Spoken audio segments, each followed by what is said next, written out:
Bonjour Gérard Duzan. Bonjour Claude. Vous êtes proviseur du lycée Antoine Lomé à Agen, qui accueille un micro-lycée. Oui, le premier micro-lycée en France sur un lycée professionnel. Premier micro-lycée en lycée professionnel.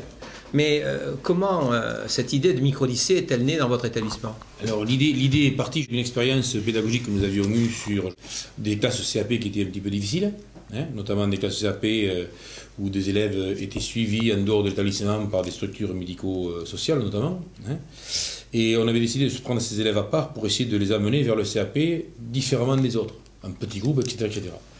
Ensuite, on avait une deuxième contrainte sur l'établissement, c'est que nous scolarisons en bac professionnel ou en CAP des jeunes qui peuvent avoir 20-21 ans et qui, des fois, sont mamans, jeunes mamans pour les jeunes filles, ou jeunes papas d'ailleurs, et on a du mal à les tenir pendant 3 ans sur un bac professionnel. Donc on avait réfléchi sur un lycée en renaissance, sur comment adapter nos méthodes pédagogiques.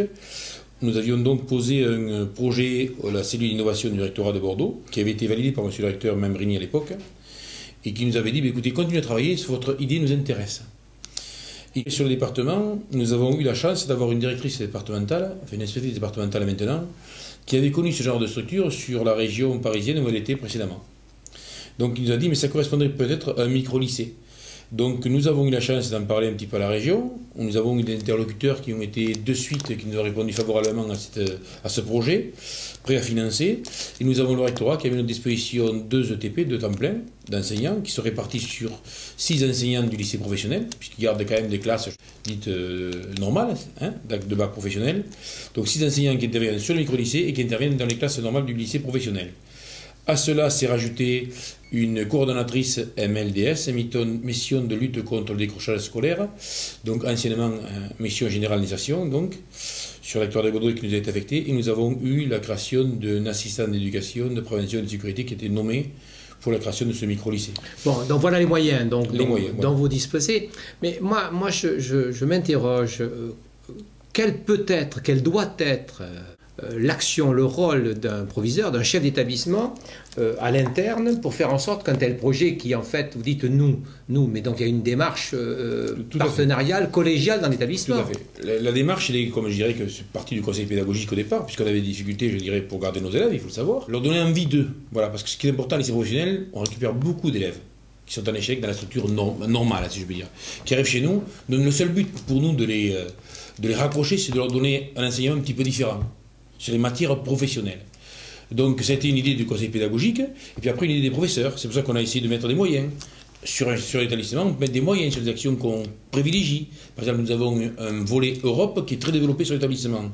Nous avons décidé de mettre des groupes de 15 en langue vivante. C'est-à-dire aucun enseignement ne se fait à plus de 15. Bon, si je comprends Ce sont des choix stratégiques. Si je comprends bien, le conseil pédagogique présidé par le chef d'établissement repère dans l'analyse du fonctionnement de l'établissement, dans l'analyse de ses publics, de ses moyens, quelles sont les actions prioritaires sur lesquelles il va mettre des moyens peut-être un peu plus importants. C'est ça, c'est-à-dire que le conseil pédagogique ne valide pas l'action du micro-lycée, n'a pas validé l'action du micro-lycée. On s'est penché, si vous voulez, sur le problème qu'on avait sur le lycée. Donc ce problème-là, qu'est-ce qu'on a fait pour y résoudre? Il y a quelques enseignants qui auraient décidé d'y réfléchir et sont associés simplement par amitié, parce qu'ils travaillent ensemble, voilà, tout simplement. Et puis l'idée a germé et ça a progressé en fonction du micro-lycée qu'on a opté maintenant. Et le chef d'établissement, le rôle du chef d'établissement, c'est justement inciter les gens à produire quelque chose qui peut apporter un plus à notre enseignement. Les inciter, mais faire en sorte aussi que ça aboutisse, et donc qu'ils puissent obtenir des moyens. Donc, deuxième question, quelle démarche un proviseur doit-il engager à l'externe pour faire en sorte qu'un tel projet aboutisse? Alors, nous avons eu d'abord, je vous dis, l'aval de la directrice inspectrice académique du Lot-et-Garonne, donc Mme Adeline, qui a tout fait avec le recteur pour qu'on obtienne les postes, pour que ça fonctionne. Il faut être très clair avec ça. Donc avec l'institution de l'État. De l'État. Nous avons eu donc la possibilité aussi de s'insérer dans une convention qui a été signée l'an dernier par la région et le rectorat, notamment pour tout ce qui est mission de lutte contre le décrochage scolaire, où la région finance des actions de la mission de lutte contre le décrochage scolaire. Vincent Lequéré, au conseil régional, travaille M. Cagnon, etc. Nous ont, voilà. La direction de l'éducation. La direction de l'éducation nous a donné son aval. Les élus sont venus, donc Mme la vice-présidente est venue à 2 reprises voir un petit peu ce qui se montait parce qu'elle voulait absolument que ça fonctionne. Voilà, des élus de la région sont venus. Nous avons eu l'an dernier, donc aussi, en promotion par la région, des sénateurs qui sont venus pour voir un petit peu le projet, ce qui pouvait être intéressant pour eux, puisque avant de réécrire la présentation, ils voulaient savoir ce qui se passait un petit peu dans différentes régions. En particulier la présidente de la commission voilà. éducation au Sénat. Voilà, qui est venue et qui a rencontré les enseignants. Donc tout ça sont des points positifs qui ont amené les enseignants à vouloir progresser.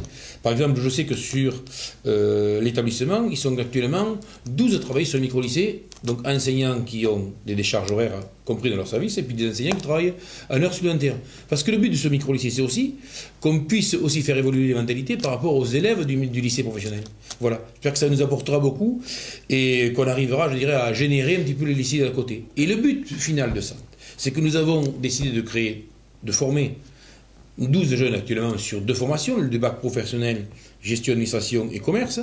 Mais le but, c'est bien aussi qu'on ouvre, je dirais, sur nos collègues à côté, par exemple le lycée professionnel de Foulayronnes, d'accord, où il y a des formations chaudronnerie, mécanique, etc., etc. Et un jeune qui voudrait faire mécanique, pourrait très bien être intégré au micro-lycée. Ou cuisine en Irak, par exemple. Donc c'est vraiment une expérience qui peut être très très motivante et intéressante pour le chef d'établissement. C'est-à-dire c'est une démarche qui peut faire fonctionner des établissements en réseau. Tout à fait. Chose qui a déjà été faite il y a quelques années par le Greta notamment, qui fonctionnait sur différents projets en associant plusieurs établissements de Lot-et-Garonne. Bon, alors aujourd'hui, le micro-lycée est implanté. Oui. Quel est votre regard sur l'avenir, outre le fait qu'effectivement il faut le faire fonctionner? Mais le regard, c'est qu'il y a encore beaucoup de travail, puisque nous avons, je dirais, encore à monter, je dirais, la seconde année. Nous avons recruté l'année prochaine les autres élèves pour la première année de Bac Pro, en sachant qu'on fait un travail qui est très individualisé, donc qui va être suivi d'année en année.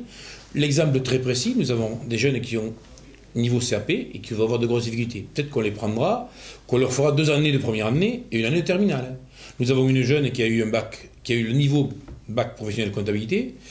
On va essayer de la présenter en 1 an. Donc on va essayer d'individualiser au maximum ces enseignements. Donc c'est une remise en cause quotidienne, et puis après il va falloir qu'on voie le partenariat que nous avons avec la CCI. Chose qui est très importante pour nous, c'est que nous avons répondu à un partenariat sur la CCI, donc sur le cluster fruits et légumes, parce qu'on est un département où il y a beaucoup de production de fruits et légumes, qui s'associe à nous. Donc M. Massulès, le président, est venu, le président de la CCI est venu, etc., et nous a permis donc de repérer des entreprises, je dirais, pour notre partenariat, puisque nos jeunes sont en entreprise le jeudi et le vendredi pendant 22 semaines et demie. Le regard sur l'avenir, c'est aussi faire en sorte qu'il y ait un raccrochage pour ces jeunes de lycée professionnel en bac professionnel qui pourraient envisager une poursuite d'études au-delà d'un bac professionnel qui est en fait, dans l'orientation emploi, est immédiat. Mais on pourrait penser quand même au STS, licence professionnelle, ils m'en ont parlé. Sachez que tout à fait, les jeunes qu'on a recrutés, on aura bien sûr ouvert la possibilité de poursuivre leurs études suite à un BTS après, soit en alternance, soit en initiale, pourquoi pas. Mais c'est quelque chose qui est tout à fait envisageable, puisqu'on a déjà un partenariat avec la Chambre de commerce et d'industrie de Marmande, où il y a une option vente notamment. Voilà. Très bien. Quand on entend les jeunes qui sont scolarisés dans cette structure, leur discours est « j'ai pas eu d'autre choix que le micro-lycée ». Une d'entre elles nous a d'ailleurs dit écoutez, quand je suis revenu au lycée, je me suis interrogé, je reste ou je continue en entrant. Le lycée, l'école, c'est à ce point pour ces élèves un lieu d'échec qui est tel qu'on n'a pas toujours envie d'y revenir? Tout à fait. Alors c'est évident, parce que vous voyez, je prends même un exemple très très précis. Nous avons fait un petit séjour d'intégration où nous pensions que tous nos élèves participeraient, et nous avons après la moitié des élèves qui ont participé. Et on a bien vu qu'avec ceux qui ont participé, puisque toute l'équipe enseignante est allée manger avec eux, moi-même, pour participer, apprendre à les connaître, etc., leur difficulté, c'est le système scolaire. C'est qu'ils ont tellement été mis en échec jusqu'à présent par le système scolaire, ou par, je dirais, l'institution, parce que voilà, ils ne répondaient pas aux critères qui étaient donnés, que le gros investissement pour eux, c'est revenir vers l'établissement. La plus grosse difficulté, c'est rentrer à l'établissement. Qu'est-ce qu'on va me demander? Qu'est-ce qu'on va y faire? Est-ce qu'on va m'écouter? Voilà. Et ça, je crois que c'est une mise en confiance qui est très importante pour eux. Mais quand on regarde la participation de parents d'élèves de lycée professionnel, on se rend compte qu'elle est relativement faible dans les rencontres parents-professeurs. Est-ce que ces parents-là, qui ne seraient pas également d'anciens élèves qui ont subi des échecs, et j'ai bien dit subi des échecs? Je ne sais pas. Franchement, je ne sais pas, je ne suis pas les plus... Parce que vous savez, quand on rentre au micro-lycée, on essaye de retrouver en eux une motivation. Oui. Après, on laisse tout ce qui est derrière. C'est-à-dire qu'on ne sait pas s'ils ont une écosystème de vie, c'est pas notre but. Notre but, c'est justement... C'est leur volonté. Il faut qu'on voie les volontés du jeune et après on essaiera de trouver une solution pour le raccrocher. Voilà. C'est ça qui est important pour nous.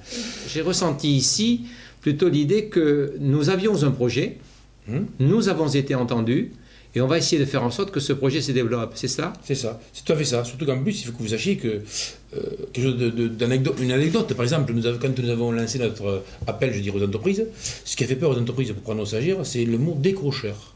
C'est-à-dire que les entreprises ont dit non, on ne veut pas de gens qui ont fait la prison, etc., etc. Donc vous voyez, les terminologies qu'on utilise, nous, en éducation nationale, n'est pas toujours la même qu'en entreprise. Donc c'est pour ça qu'on essaie toujours de dire que ce sont des élèves qui sont raccrocheurs, puisqu'ils viennent volontairement.